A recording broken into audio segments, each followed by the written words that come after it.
இன்றைக்கி நம்ம பார்க்க போகிறது சிக்கன் உருண்டை கறி குழம்பு. ரொம்ப சிம்பிளாக செய்கிறது எப்படின்னு சொல்லி நம்ம பார்க்க போகிறோம். தேவையான பொருட்கள்: வெங்காயம், தக்காளி, இஞ்சி பூண்டு பேஸ்ட்டு, காஞ்ச மிளகாய் உங்கள் காரத்துக்கு தகுந்த மாதிரி, அதுக்கப்புறம் கொத்தமல்லி இலை, அப்புறம் புதினா இலை. இது போக கோலா உருண்டை செய்கிறதுக்கான சிக்கனை நான் இது பண்ணி வச்சுருக்கேன்.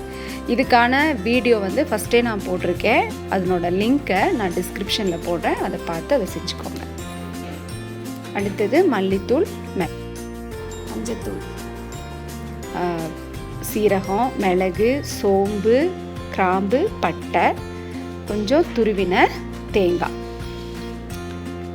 இது எல்லாத்தையும் நம்ம எடுத்து வச்சுக்கிறோம்.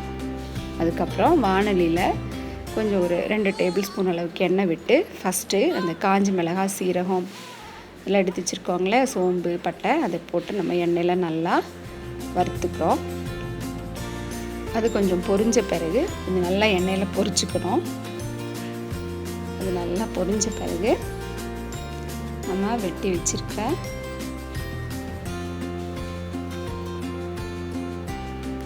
வெங்காயத்தை அதில் நம்ம சேர்த்துறோம். நல்லா அந்த வெங்காயத்தை போட்டு அதை நம்ம பொன்னிறமாக நம்ம வறுக்கிறோம். இந்த வெங்காயம் நல்லா வதங்கணும்.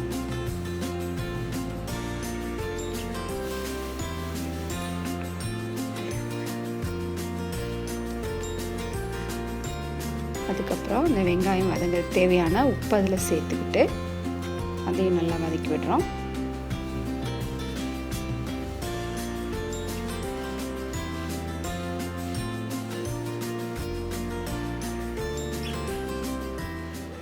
அதுக்கப்புறம் நம்ம வெட்டி வச்சுருக்கிற 2 தக்காளி அதில் போட்டு அதையும் வதக்குறோம்.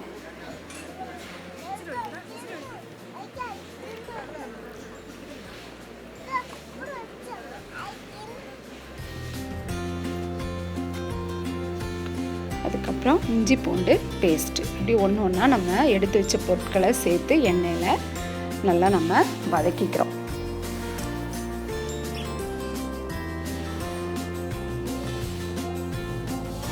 எல்லாத்தையுமே ஒன்றா போட்டு நம்ம வதக்கிக்கலாம். சிம்பிளாக நமக்கு வேலை முடியும். ரொம்ப டேஸ்டியாகவும் இருக்கும் அந்த குழம்பு.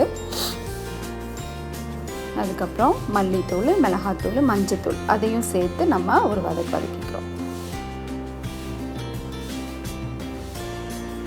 கடைசியாக துருவி வச்சிருக்கிற தேங்காய் அதையும் எண்ணெயில் ஒரு வதக்கிட்டு இந்த கலவையை மிக்சியில் போட்டு நைஸாக அரைச்சி இந்த அளவுக்கு தண்ணி இருக்கிற மாதிரி கலக்கி வச்சுக்கோங்க. அதுக்கப்புறம் அந்த குழம்ப ஒரு பாத்திரத்தில் வச்சு நல்லா என்ன பண்ணுங்க, கொதிக்க விடுங்க. அந்த பச்சை வாசம் போக வரைக்கும் அந்த குழம்பு வந்து நல்லா கொதிக்கட்டும்.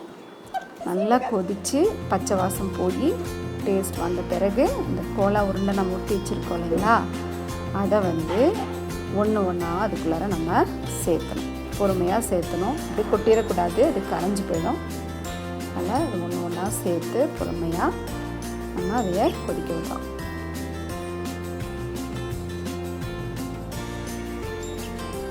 இப்போ இந்த கோலா உருண்டை குழம்பு பார்த்திங்கன்னா சிக்கன் குழம்பு மாதிரி இல்லாமல் ஒரு வித்தியாசமான டேஸ்ட்டில் நம்மளுக்கு கிடைக்கும்.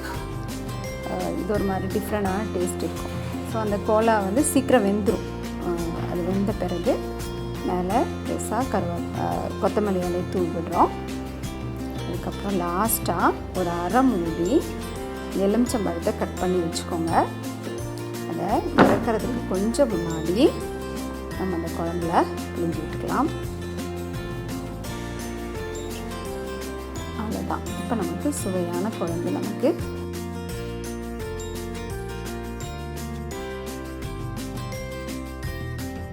இது பார்த்திங்கன்னா யூஸ்வலாக நம்ம செய்கிற சிக்கன் குழம்பு மாதிரி இல்லாமல் ரொம்ப டிஃப்ரெண்ட் டேஸ்ட்டில் இருக்கும்.